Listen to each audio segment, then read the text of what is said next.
This is Yorktown.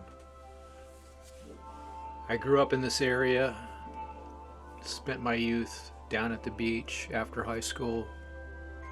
I ran in its battlefields and the twisty trails that lead off to the deep ravines, unknown by 99% of the people who come here.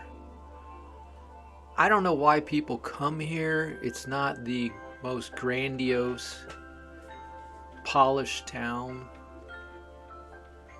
but for me, once the weather gets cold and the sidewalks are abandoned, I have this to myself.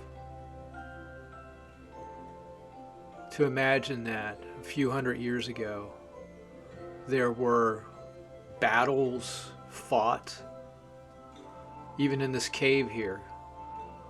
British Commander Cornwallis hid until he was discovered and routed out to General George Washington's army. Most known for the Battle of Yorktown, where the British were defeated.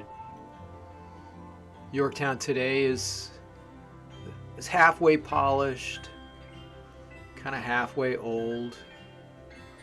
They do some improvements every few years. It's quaint. If I was to use a word that I don't use in my normal speech, to come down is worth it. I've lived in different places across the United States, and somehow I always end up here. Give it a try, I guess.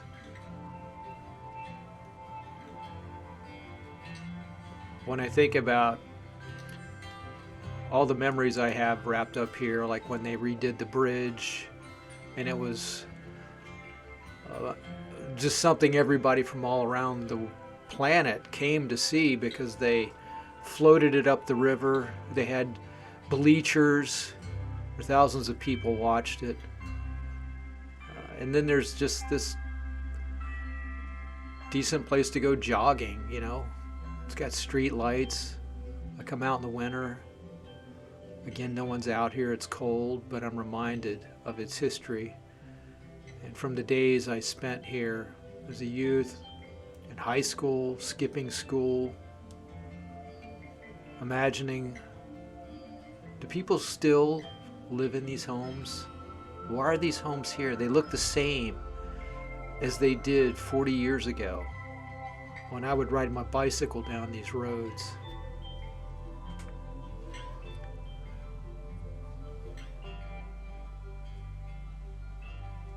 The beach is fine.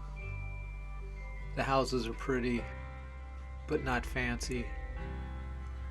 But to come here, perhaps once a week, as I usually do, gives me a reminder of my past and the connection I have with this little town, with this oversized monument, which doesn't really belong here.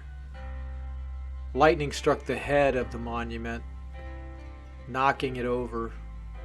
So if you see the head when you're taking pictures, it's the second one. Anyhow, those are just some of my thoughts on this damp, cool December day in Yorktown.